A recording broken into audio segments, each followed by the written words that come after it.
to Scotland, secured the Commonwealth Games in Glasgow, launched Brand Scotland, delivered a pay rise for hundreds of thousands of Scottish workers, increased the state pension by our commitment to the triple lock, and we've promised in our manifesto to end austerity, and with £4.9 billion extra for the Scottish Government, promise delivered. Thank you, Mr. Speaker. May I thank my right honourable friend for that and associate myself with the comments he made. Further to what he's just said, can he assure me that after 14 years of obstruction from the party opposite, this UK Labour government will work with our Scottish and Welsh colleagues in order to deliver the change that the country voted for as part of a whole UK approach? Thank you for the question. Unfortunately, the previous government left office with living standards at the lowest level since the 1950s. In contrast, we are determined to deliver economic growth and raising living standards in every part of the United Kingdom, so working people have more money in their pockets. I meet with the Deputy First Minister regularly to go over the issues that are joint for both governments to deliver for the people of Scotland. Surely the best way for them to strengthen their union is for the UK and Scottish governments to work together on issues that need pressing attention, issues like immigration and demography. 20 years ago, there was a Fresh Talent Initiative. Today, the First Minister is going to launch his graduate plans to get graduates from all over the world to come to Scotland. Will he encourage the Home Office to work with the Scottish Government to achieve this? Hear, hear. Mr. Speaker, we have reset the relationship with the Scottish Government. I think I spend more time with the Deputy First Minister than the honourable gentleman does himself. I suspect he should spend more time with his own side discussing issues that are of interest to the Scottish people. We are determined to deliver. We'll do that in partnership, and that's what resetting the relationship is all about. Patricia Ferguson, Chair of the Select. Thank you, Mr. Speaker. And can I thank my right honourable friend for helping to secure £14 million of levelling up funds for the area of Drumchapel in my constituency of Glasgow West.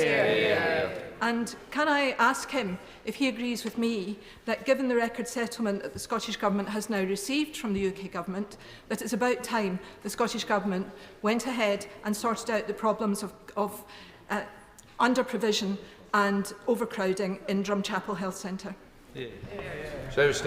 Thank you for that question. And indeed, the Honourable Lady herself has been a doughty champion for Drumchapel and was the key at the heart of this Labour Government of getting that funding across the line, Mr. Speaker. The health service in Scotland is in crisis, only to be seen by the First Minister taking personal control of the health service in Scotland. 1 in 6 of our fellow Scots are on an NHS waiting list. That record settlement of £4.9 billion to end austerity in Scotland needs to be spent on the front line in places like Drumchapel Health Centre. Colin Lockhart. Thank you, Mr. Speaker. The Minister has spoken eloquently about his efforts to strengthen the union that exists between our nations. What then is he doing to fix the problem that the Windsor Framework and Protocol is having on importing seed and ware potatoes from Scotland into Northern Ireland? That's not strengthening our union.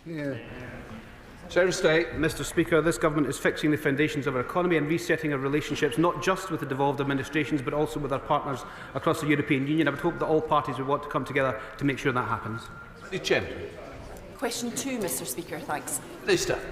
Thank you, Mr. Speaker. The Secretary of State meets with the Deputy First Minister on a regular basis, and the Interministerial Group on Environment, Food and Rural Affairs convenes regularly to discuss important issues, including agriculture. I am personally looking forward to speaking at the NFU Scotland Conference in February alongside Scottish Government ministers. We've been working hard to positively reset relations with the Scottish Government. The recent budget saw Scotland receive an above-population share for agriculture, and ring-fencing of the budget was removed in order to respect the devolution settlement. Chamberlain. Mr. Speaker, I look forward to hearing the Minister at the NFU dinner. But can I ask the Minister what conversations she's had with the Scottish Government and indeed the Treasury in relation to the APR reforms and their impact on tenant farmers? My understanding from the questions I've asked is they do not have the same opportunities to ameliorate the APR changes as others do, and it feels that this cohort have been completely forgotten by the Government. Can we urgently review that if that is indeed the case? Minister. Thank you, Mr. Speaker. These reforms still provide a very significant level of tax relief, with the first million of combined business and agriculture assets continuing to receive 100% relief in most cases. Additional assets will still receive relief at a rate of 50%. The budget was designed to protect the payslips of working people while raising a record funding for public services in Scotland, and the Honourable Lady should outline where she thinks that money should come from if she thinks that the wealthiest landowners shouldn't be paying more tax. Ewan Steinbach. Mr. Speaker, inheritance tax is a necessary tax. This is a view tacitly shared by the benches opposite, considering they didn't lift a finger to abolish it when in power. Do ministers agree that taxing the most valuable farm estates half the rate other inheritance taxpayers pay is an essential step to enable record spending on sustainable farming and deliver record high budget settlements for Scotland? And if the opposite benches disagree, they should go back to their constituencies this weekend and explain what they would cut, rather than waiting till halfway through the fiscal year like the Scottish Government are prone to do. I couldn't agree more, Mr Speaker. The members opposite have told us about how they want to see the benefits of the budget but are not prepared to support any of the tax-raising measures inside it. This budget secured billions for Scotland, but the SNP voted against it. It delivered a pay rise for 200,000 of the lowest paid Scots. The SNP voted against that. And it ended Tory austerity. The SNP voted against that. Shadow Secretary of State Andrew Buck. Thank you very much. Thank you very much, Mr Speaker. Can I associate myself and indeed the official opposition with Secretary of State's comments regarding Dennis Law, a proud son of Aberdeen who never forgot his hometown and indeed whose legacy lives on through the Dennis Law Trust, which does such good work with young people in and around the city. Now, Mr Speaker, this Saturday the National Farmers Union of Scotland are planning a national day of action in protest at the pernicious, ill-thought-through and destructive changes to agricultural property relief and its threat to the future of family farms in Scotland. I will be attending the local rally in Aberdeenshire to show my and my party's support of our farmers, and I noticed that the Edinburgh rally is taking place but a few miles from the Secretary of State's own constituency, Ingleston. So does the Minister know whether or not the Secretary of State will be attending the rally? Minister.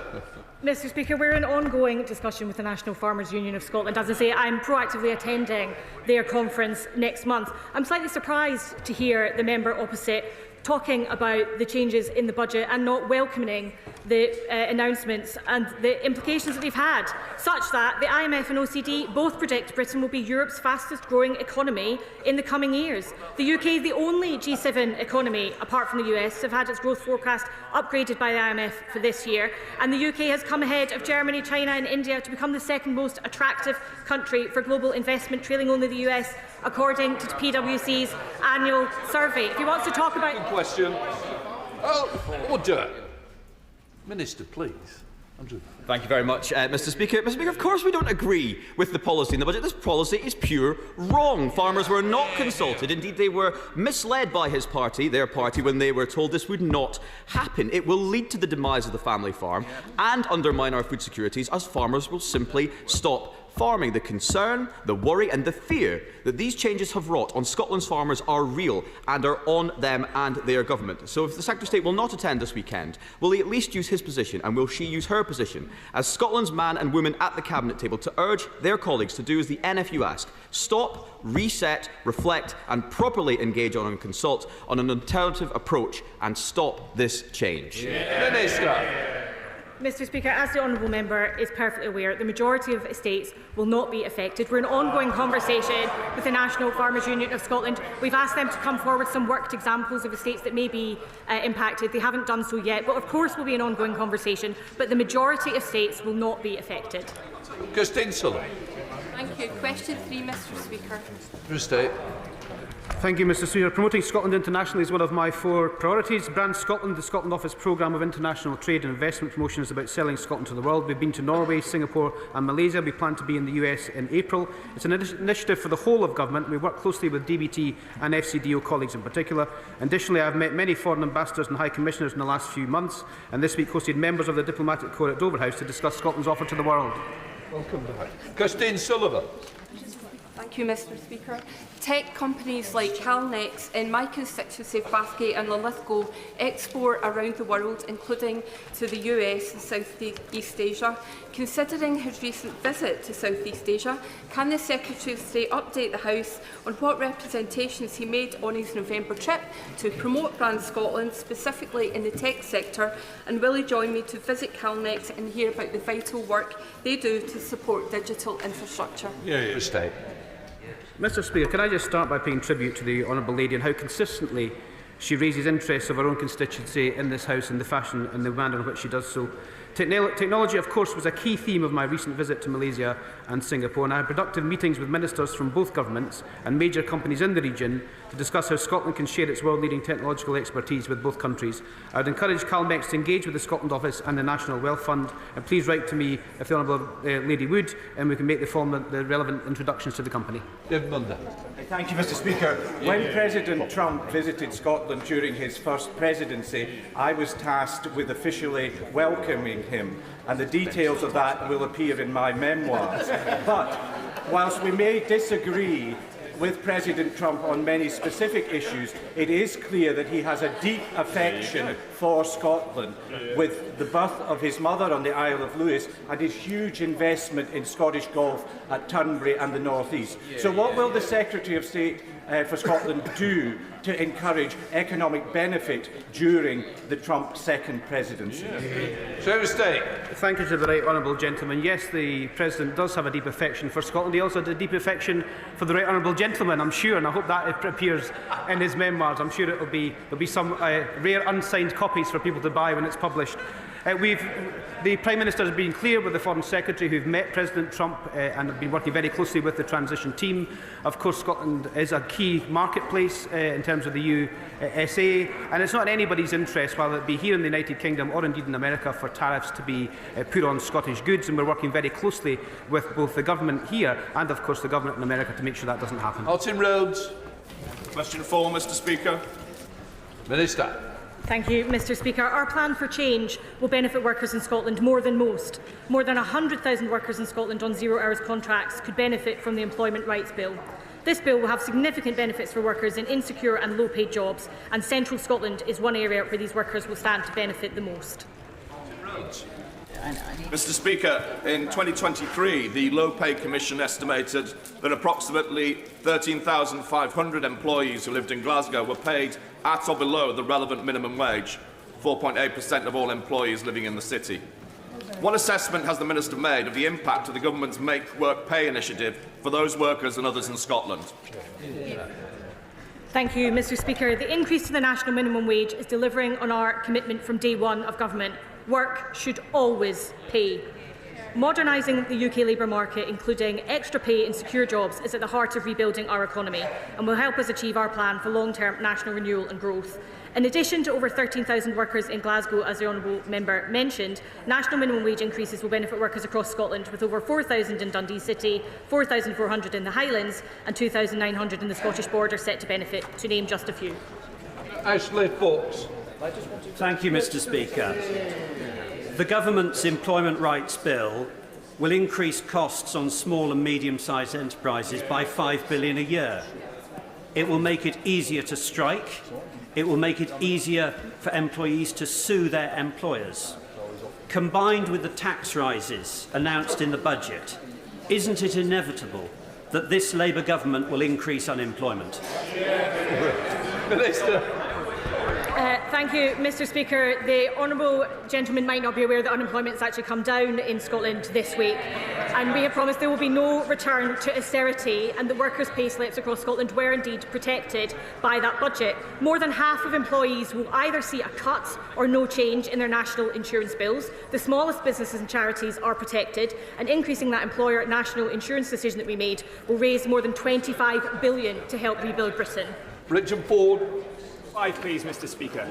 Secretary of State. Thank you, Mr. Speaker. I'm in regular contact with ministerial colleagues from DESNES on a range of issues relevant to clean energy production in Scotland. Scotland is key to the UK Government's Clean Power mission by 2030 that will deliver cheaper bills, energy security and future jobs, which will drive growth in the Scottish economy. Richard Ford. Speaker, the rollout of offshore renewables in Scotland should happen alongside the growth of supply chains there. This is vital if the energy transition is to deliver jobs and investment in Scotland's oil and gas communities. It's welcome that the Government has allocated £200 million to a clean industry bonus, but that falls short of Labour's proposed £500 million pledged in the manifesto. How does the Government plan to strengthen the clean industry bonus to build thriving renewable manufacturing here in the UK? Secretary of State. Mr. Speaker, it's a very good question from the honourable gentleman, because our Clean Power mission by 2030 is to make sure that we can deliver that clearly by government mission. GB Energy has been set up to look at supply chains and all the issues around how we deliver that, and I hope that GB Energy is able to look at some of these issues in the round. But the key thing here is to make sure we have the supply chain infrastructure to be able to deliver that mission. Can members who are just roaming round the chamber remember there's other people and have a little more courtesy? Brian Leishman. Thank you very much, Mr. Speaker. If the Grangemouth refinery closes in 2025 and the recommendations of Project Willow aren't ready for years to come, then thousands of jobs will be lost. the very definition of an unjust transition. How can the government possibly claim to have a credible industrial strategy for Scotland if they allow this to happen? Secretary of State. Mr. Speaker, the closure of the Grangemouth refinery is regrettable. I think the honourable gentleman needs to reflect on the fact that the previous government and the current Scottish Government had 32 years combined to do something about Grangemouth and didn't lift a finger. Since we came into government in July, we've got a £100 million Falkirk and Grangemouth growth deal over the line. We've got some short-term help for the workers at Grangemouth. They continue to work with the company and the trade unions on the Grangemouth refinery, and we look forward to Project Willow coming to fruition this month, and the government is fully committed to making sure we can see that through. Yep. We come to Liberal Democrat spokesperson Christine Dardy. Thank you very much, Mr. Speaker. And can I associate myself with the remarks of the Secretary of State, particularly about Denis Law, whom I had the pleasure of interviewing more than once in my previous career. I also welcome the Government's commitment to energy security as well as green energy and net zero. And I wondered, this week it's been reported that the Scottish Government is potentially going to fund up to £60 million, both Minyang to build a wind turbine factory in the Highlands and Orient Cable to provide the undersea cables and connections for offshore wind. Given that these are both Chinese-owned companies, has the UK Government and the Secretary of State had any discussions with the Scottish Government to ensure that there are mitigating steps, such as ensuring local control and not using cellular modules? And have the security services been consulted? Stay. No. Mr. Speaker, it's a key question which is one of the top agenda items that we always have with the Scottish Government in terms of how we deliver clean power by 2030, because obviously it's a joint endeavour. The Chancellor was in China last month, and we will work with China when it's in our national interest to do so. One of the key things, of course, is that GB Energy will be looking in the round at supply chains and also how we may deliver that mission by 2030. But she'll be as surprised as I am that the SNP voted against GB Energy and indeed voted against the record budget settlement in Scotland. Tom Hayes. Number 6, please, Mr. Speaker. Secretary of State. Mr. Speaker, GB Energy is owned by the public and headquartered in Aberdeen because Scotland will be at the forefront of the UK becoming the clean energy superpower that it wants to be by 2030. GB Energy's activities will support and enhance the delivery of priority supply chains and infrastructure development, helping to speed up the existing Scottish offshore wind pipeline and other clean energy projects. Tom Hayes. Thank you, Mr. Speaker. 8 years ago, Nicola Sturgeon promised a publicly owned energy company. But now, after spending £500,000 on consultants, the Scottish Government have dropped the plan. Does the Secretary of State agree with me that while Labour ploughs ahead with delivering GB Energy, owned by the British people and headquartered in Scotland, it's the SNP that are breaking their promises, letting down Scotland, letting down our union, and letting down protection of our planet? Can I congratulate my honourable friend on being the new mission champion for clean energy, but he's absolutely right. While the SNP make promises they break, this Labour government determines to deliver for Scotland, and maybe that's why SNP MPs in this House voted against GB Energy. We are delivering for Scotland, and we promised GB Energy, that's been delivered. We promised to end austerity, that's been delivered. We promised to make work pay, that's been delivered. While the SNP only deliver managed decline for Scotland, we are getting on with improving the economy. Clear plans for Great British Energy, but there are very clear plans to end new licences for oil and gas in the North Sea.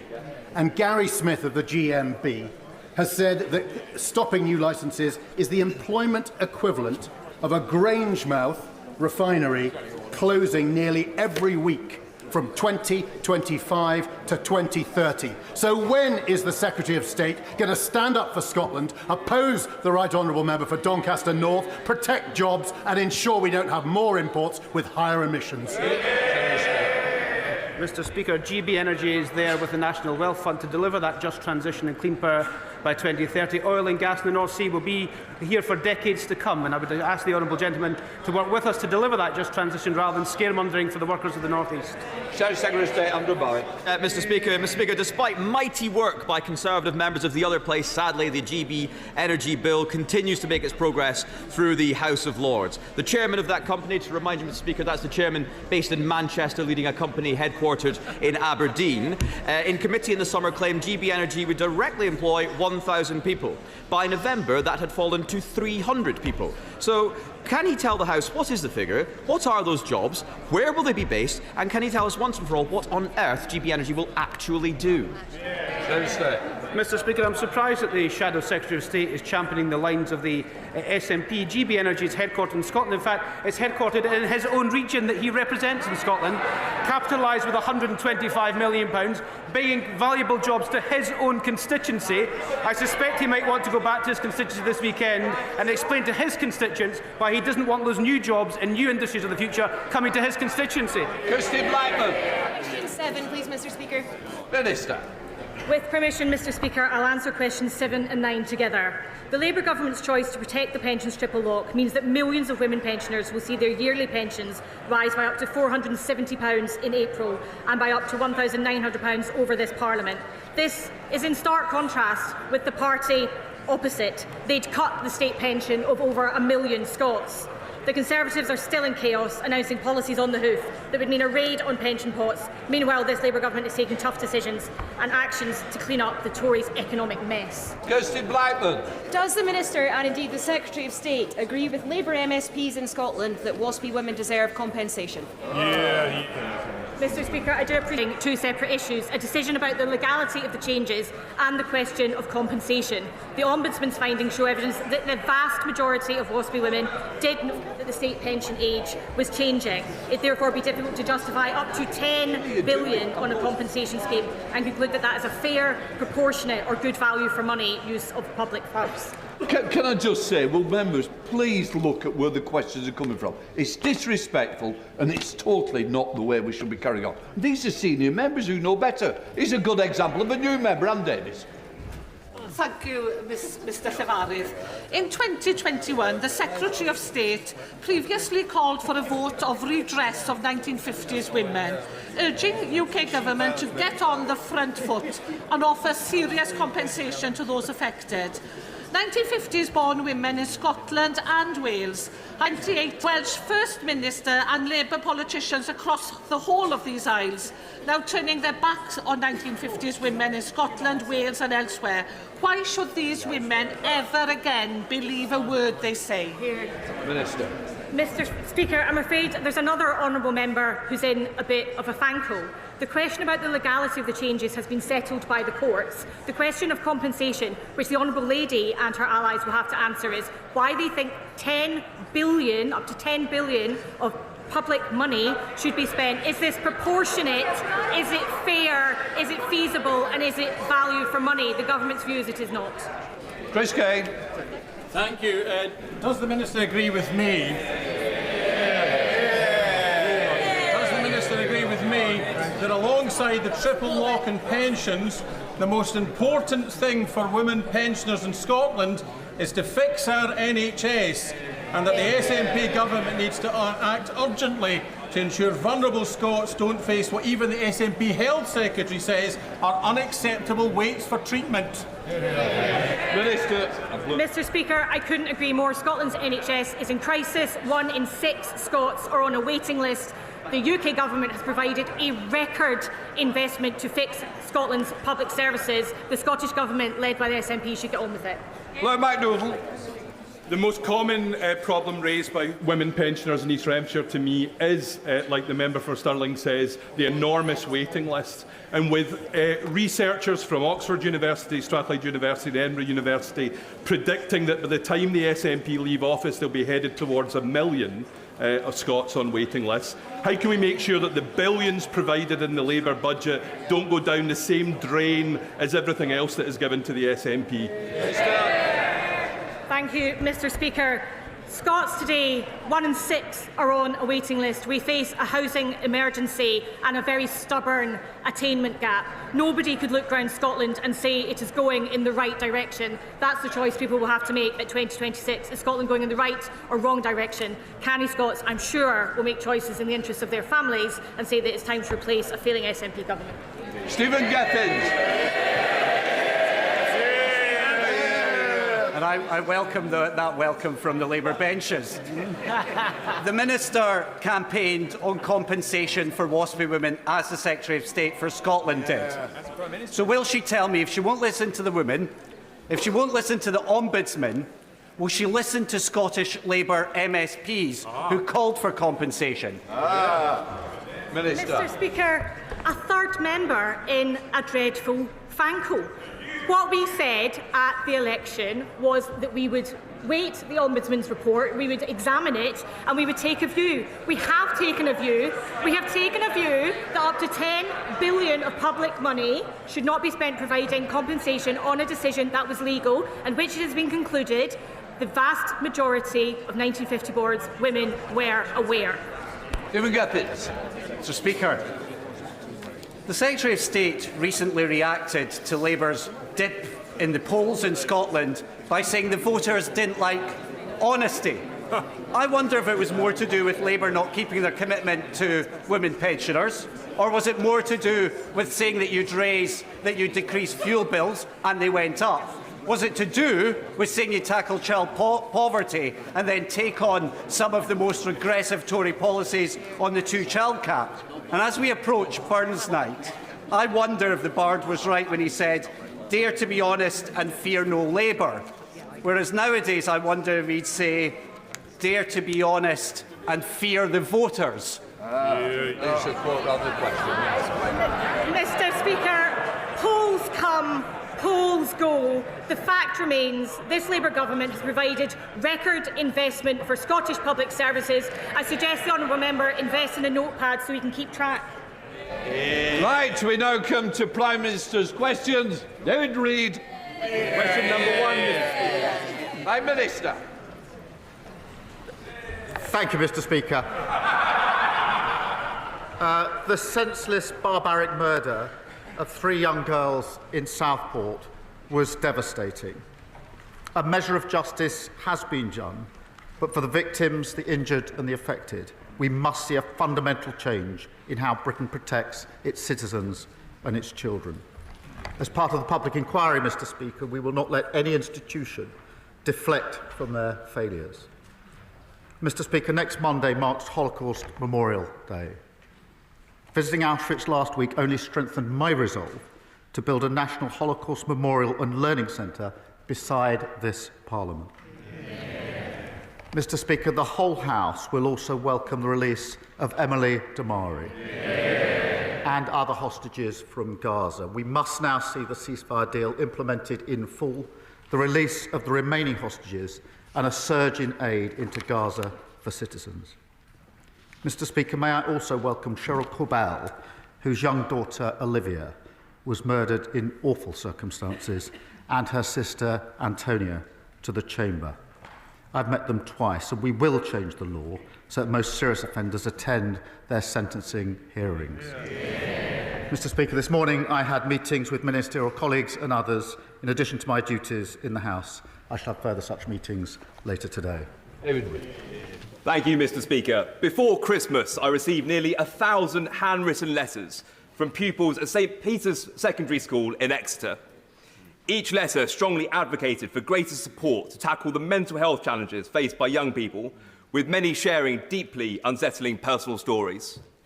I'm committed to improving local mental health services to help young people build the resilience they need to live happy and healthy lives. However, Mr. Speaker, I know these challenges are not faced and not unique to my constituency and are being faced by children across our country. So can the Prime Minister please outline what steps his government are taking to enhance mental health support for our children nationwide? Prime Minister. Well, I thank him for raising an issue of huge concern in his constituency and in all constituencies. Far too many young people are not receiving the care that they need. So we will provide access to specialist mental health professionals in every school, recruit an additional 8,500 staff to deal with children and adult mental health services, and roll out our Young Future hubs in every community. Thank you, Mr. Speaker. Marcus Campbell-Savers. Thank you, Mr. Speaker. My right honourable friend will understand the importance of farming to the economy of my constituency in Penrith and Solway and Cumbria as a whole. With recent reports of foot-and-mouth outbreaks in Germany and concerns being expressed over transmission to the United Kingdom, would the Prime Minister assure this House that all government departments are on high alert and vigilant in monitoring the situation, particularly at places of entry including airports where meat import controls can be lax. We must avoid the disaster that this would bring to UK farming. Prime Minister. Thank him for his question. We will do whatever it takes, Mr. Speaker, to protect farmers from the risk posed by foot and mouth. And that's why we acted swiftly to ban the imports of cattle, pigs and sheep and their products from Germany to protect farmers. We will not hesitate, Mr. Speaker, to restrict imports from additional countries if the disease spreads. We will keep the situation under close and careful review. Leader of the Opposition, Kemi Badenoch. Mr. Speaker, can I take this opportunity to welcome the release of hostages, including Emily Damari, from barbaric captivity? I also know that the thoughts of many will be with the victims of the Southport killings. There are important questions to answer, and I will return to those after the case is concluded. Between 2009 and 2022, the OECD found children in England rose up global league tables in maths, reading and science. Conservative government action means English schools now top the Western world at maths and reading. The Prime Minister's Schools Bill, which is being voted on in committee this week, reverses the improvements that made this happen. This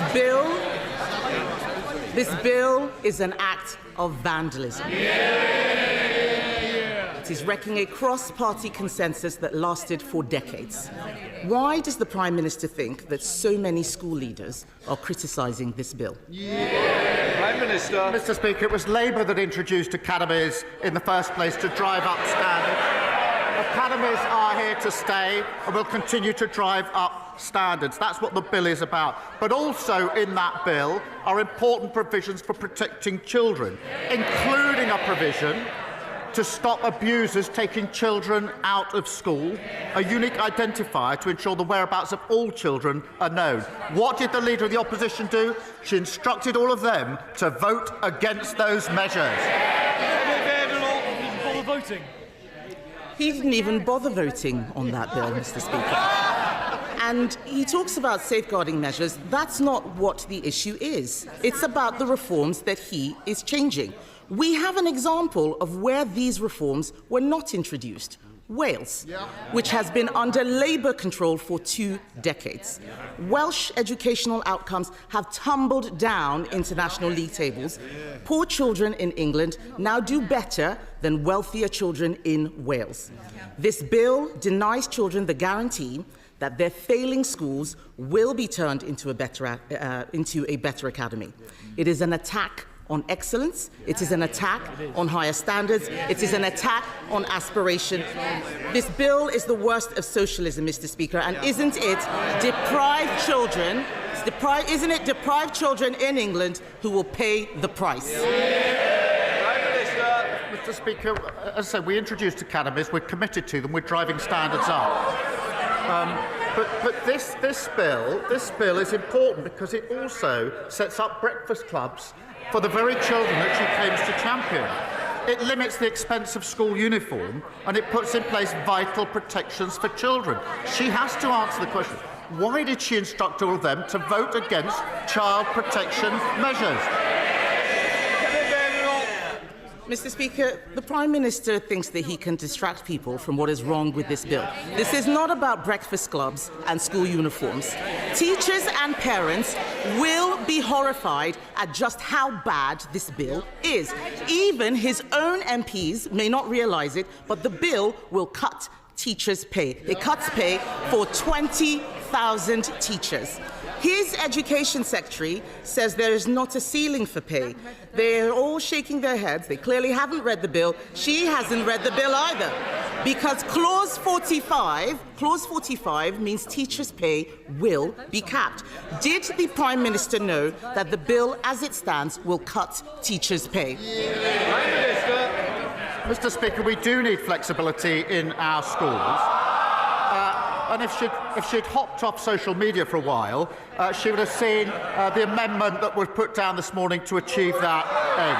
But she says this bill is not about child protection. We had a young child killed who was taken out of a school by an abuser.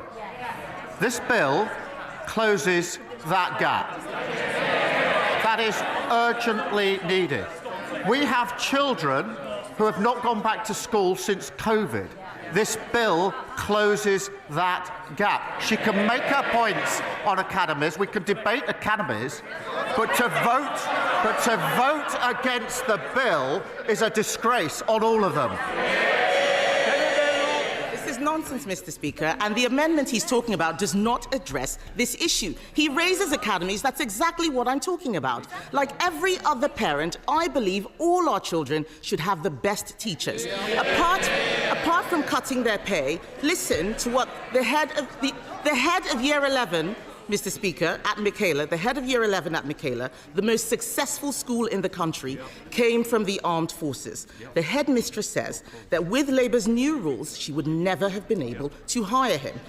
Those are the academy freedoms I'm talking about. This bill would have blocked that veteran from teaching. The bill implies that doctors are not sufficiently qualified to teach biology, that Olympic medalists can't teach PE.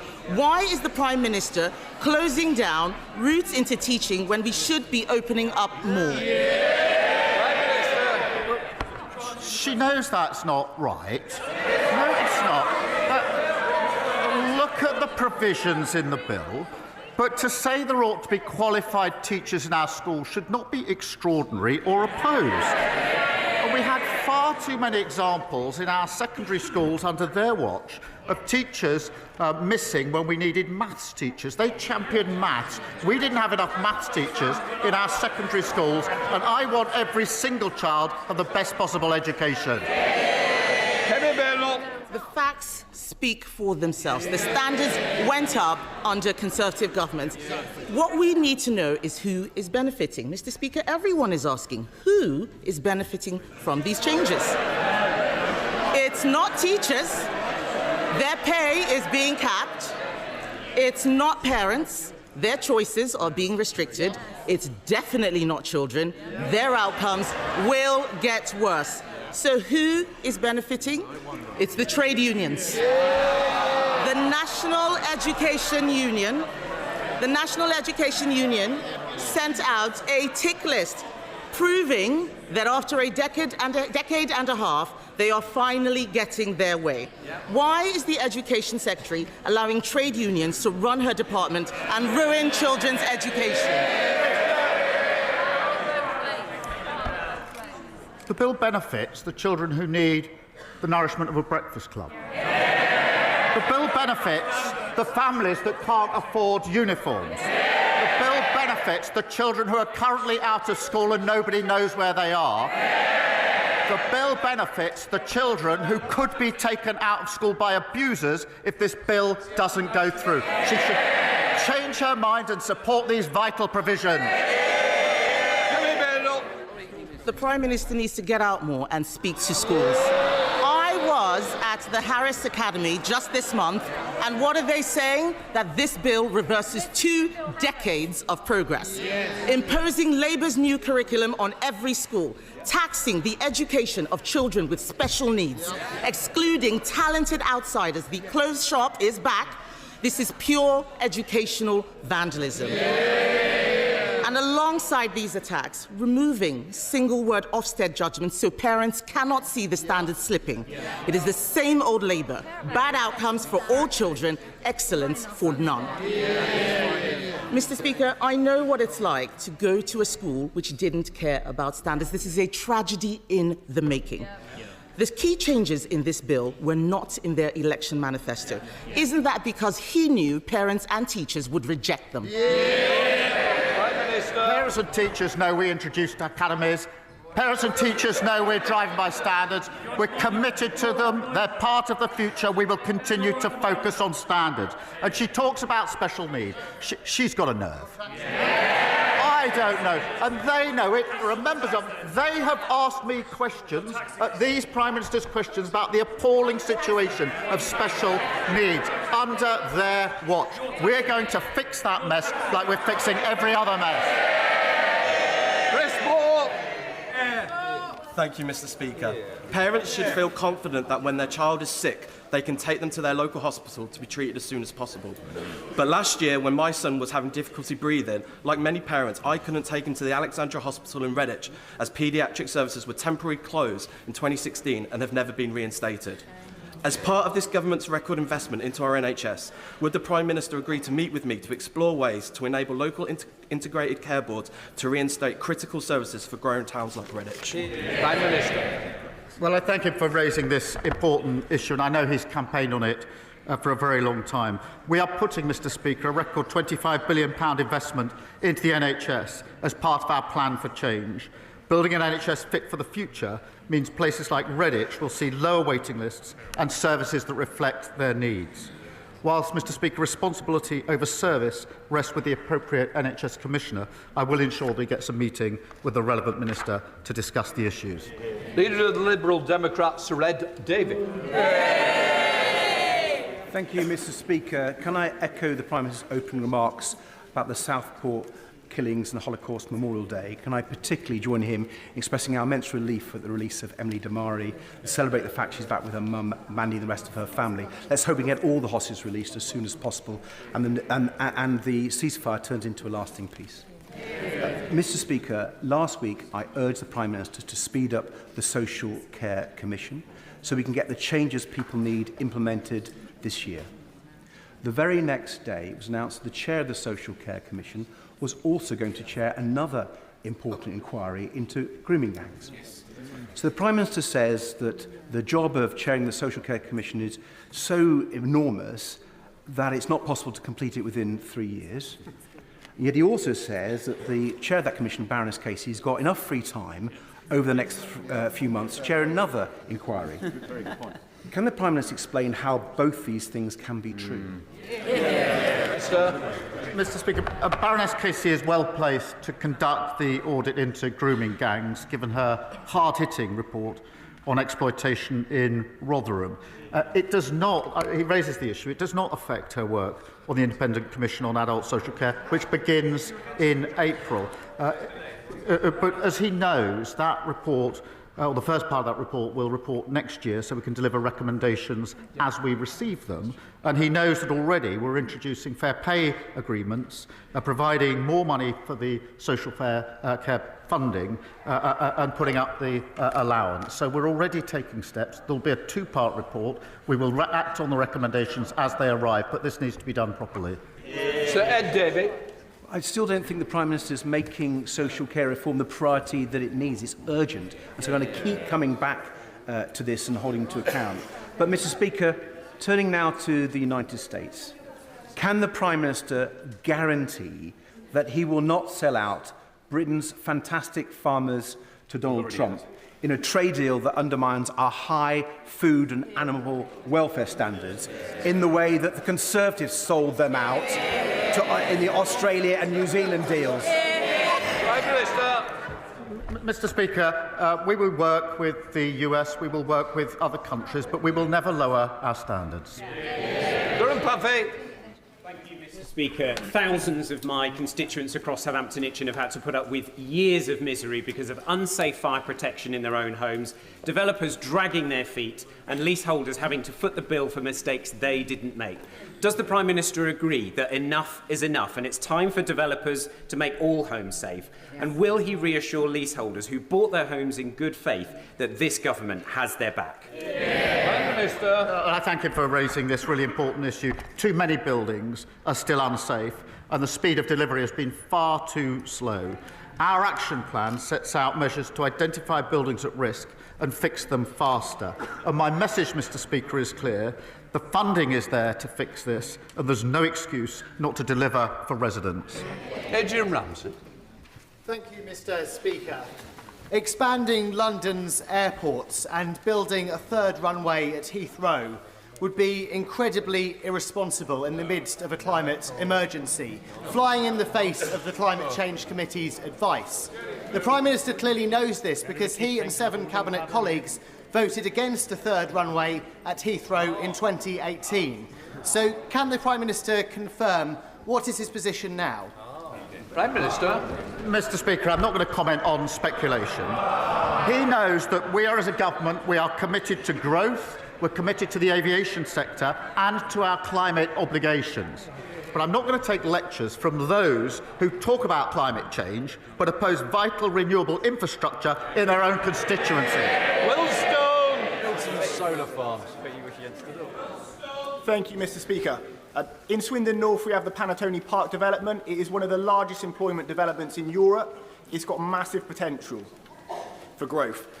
Will the Prime Minister join me in acknowledging the site for boosting economic growth in not only my region but the country, and will he come and visit it with me? Thank you. Prime Minister. At the heart of our plan for change is growth, Mr. Speaker, to fund our public services, create good jobs and raise living standards across the country. He's right to champion one of the largest brownfield sites in the UK, which could create over 11,000 jobs on site and add £1.2 billion to the economy. It underlines the importance of this government bringing economic stability, creating the National Wealth Fund and driving up growth. Luke Taylor. Thank you, Mr. Speaker. Recently, the Prime Minister visited Epsom Hospital, where he committed to not just paper over the cracks in the NHS after years of Conservative lies. Yet on Monday, his government confirmed that our St Helier Hospital will develop these wounds and the hospital will crumble. Mr. Speaker, St Helier Hospital will not survive the delay this has introduced. People will die and NHS staff will break. So I ask the Prime Minister, will he apologise to my constituents as they wait years for a new hospital building? And will he visit the hospital with me to witness firsthand the dire situation our residents face? Prime Minister.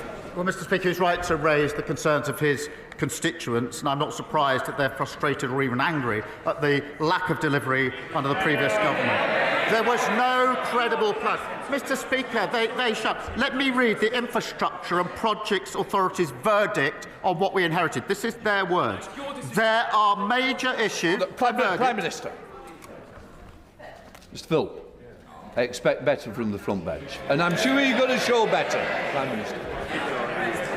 I think he was Liz Truss's right-hand man, so we wouldn't expect anything else. The verdict on the plan that he is talking about was this. Major issues. This is their record. They shouldn't be chuckling. Major issues on the definition, the schedule, the budget, the quality and the delivery. It was a fiction. Always was. Joe Platt. Thank you, Mr. Speaker. Alongside Greater Manchester MPs, I recently met constituents who shared distressing accounts of malpractice by a spinal surgeon affecting many across the region. They have formed an injured staff and patient group, but despite a review, they feel justice hasn't been served and the Hospital Trust is yet to conduct a full patient recall. Will the Prime Minister arrange a meeting with the group and the relevant minister to help them get the justice that they deserve? Well, I thank her for raising this awful case, and the stories and accounts that she puts forward are heartbreaking and deeply concerning, and I will make sure that she and the group receive a meeting with the relevant health minister at the earliest opportunity. Sir Benedict. When it comes to his budget, which raised taxes, raised borrowing and raised public spending as a strategy for economic growth, when is the Prime Minister going to accept the words of the Labour Prime Minister in the 1970s, who explained to a Labour conference that in all candour that option no longer exists, and that the only way to obtain sustained economic growth will be by cutting taxes and cutting regulation? Prime Minister. Well, he must have missed recent reports. The ONS has just said that we've got the highest investment for 19 years. The PwC have just said that this is the second best place to invest in the world. The IMF have just upgraded growth, now saying we're predicted to be the fastest growing major European economy. Wages are up and inflation is down. That's after just 6 months. Rosie Writing. Thank you, Mr. Speaker. Kettering General Hospital is where I was born and cared for as a premature baby. But after 14 years of the Conservatives underfunding the NHS, that same maternity ward is partially closed because of RAC. And after giving birth, mothers are transported outside through the car park to receive postnatal care. So will the Prime Minister visit Kettering General to discuss how we can support services like the maternity ward and while we await our rebuild? Prime Minister. Well, she's been a determined champion of Kettering General Hospital, and rightly so. And there are deep anger about the delay to the works because of the failure to have a plan on the party opposite. But while we implement our affordable and deliverable plan to build a new hospital, I can reassure her, Mr. Speaker, that the RAC identified at Kettering General is being mitigated and replaced through the National RAC programme. Mike Martin. Thank you, Mr. Speaker. Before Christmas, Lord Robertson, who's leading the Strategic Defence Review, came before the Defence Select Committee and told us that he couldn't guarantee that the strategic outcomes from the review would be fully funded. Recently, we've also heard in media reports that the review might be delayed until the autumn, so that's a delay of 6 months. Will the Prime Minister take this opportunity to state categorically to the House that the Strategic Defence Review, with its important requirements for the defence of our nation, will be fully funded and delivered on time? Prime Minister. Of course, we're committed to that because this is a serious review into our defence. It needs to make sure that we understand the challenges we face and have the capability to deal with those challenges in the modern era. So that's the exercise that's going through. We've committed to the path to 2.5%. As he knows, the last time 2.5% was spent on defence was under the last Labour government. And that is the difference between the approach on this side of the House and the approach on that side of the House. Harpreet Temple. Huddersfield Royal Infirmary has recently reduced its elective waiting list from a high of 4,000 to just 20. Will the Prime Minister join me in paying tribute to NHS staff at my local hospital? Will he ensure that the NHS learns from the HRI's innovative approaches, such as the use of AI for scans and its partnership with Huddersfield University's National Health Innovation Campus? And whilst the Prime Minister does his hospital tour, can I also invite him to Huddersfield to see the transformative work being done?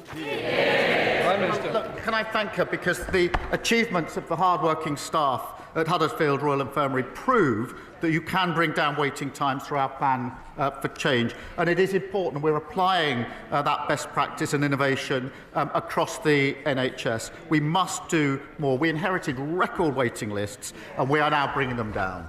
Andrew Snowden. Very much, Mr. Speaker. In what is supposed to be a honeymoon period for a new government, the Prime Minister has sacked his Chief of Staff, forced his City Minister and Transport Secretary to resign, whilst Number 10 has been briefing against the Pensions Secretary, Home Secretary and Education Secretary. Is it not time that the Prime Minister accepts that the root causes at the heart of this government are with him, not them? We just won a landslide victory. We've got a massive majority. We're getting on with the job. And Mr. Speaker, I don't think we saw. Look at the sheer number of ministers that they got through on a yearly basis, causing instability in every conceivable department. Paul Davies. Thank you, Mr. Speaker. In 2016, I was diagnosed with colon cancer and had excellent treatment at Huddersfield Royal Infirmary. I was one of the lucky ones, as the Tory governments after 2015 failed in the fight against cancer, with over 380,000 patients in England not treated on time.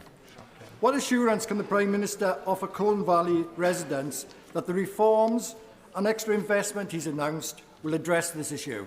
Prime Minister. Well, can I start by wishing him a speedy recovery from his recent treatment and thank the doctors and nurses who treated him. Under the previous government, there was no progress made in diagnosing cancer at stage 1 and 2 between 2013 and 2021. That is an appalling inheritance. We are spending £1.5 billion on new surgical hubs and diagnostic scanners to ensure cancer patients get the care that they need. Thank you. Thank you, Mr. Speaker. Eating disorders are the mental health disorder with the highest mortality rate. We have 1.2 million sufferers at least. Some are being told that they are now too ill to be treated, yet eating disorders are entirely treatable. Today, the Eating Disorder APPG is publishing its report of how to make eating disorder services fit for purpose. Can I ask the Prime Minister to pay very close attention to that report? Prime Minister. Can I start by recognising her dedicated work and campaigning on this issue for many years? NHS England is expanding eating disorder treatment services, including crisis care and intensive home treatment. And as she knows, the Online Safety Act will prevent children from encountering harmful product content that promotes eating disorders to services. And we will look very carefully, obviously, at the report that is being published and consider its recommendations. Sarah Owen. Thank you, Mr. Speaker. In the past few days, Luton has suffered 2 stabbings, as well as 1 woman murdered, another seriously injured, and a manhunt is currently underway for the suspect. This January alone, there has been at least 12 recorded violent offences in Luton. After decades of being funded as a rural police force, Bedfordshire has had to make do with special grants to tackle serious and violent crime. Does the Prime Minister agree that proper police funding is essential for keeping people in Luton North safe, and will he ensure Bedfordshire Police receive the grants we need to fight crime on our streets? Well, I thank you for raising this case, and she and I have met far too many families devastated by this senseless violence. We are taking urgent action to ban zombie-style knives and regulating the online sale of knives. It is unacceptable that these murder weapons can be bought with 2 clicks. Technology is there to stop it, and we're going to take action. And on the resources, we're putting an additional 13,000 police into neighbourhood roles and allocating £85 million to Bedfordshire Police in funding to keep her constituents safe. Iqbal Mohammed. Mr. Speaker, may I associate with the remarks from the Prime Minister regarding the ceasefire and the release of hostages, and let's all pray that the remaining hostages on both sides are released as soon as possible. Since the ceasefire in Gaza came into effect, Israeli forces have placed the whole of the West Bank under strict military inspection as part of the Iron Wall operation.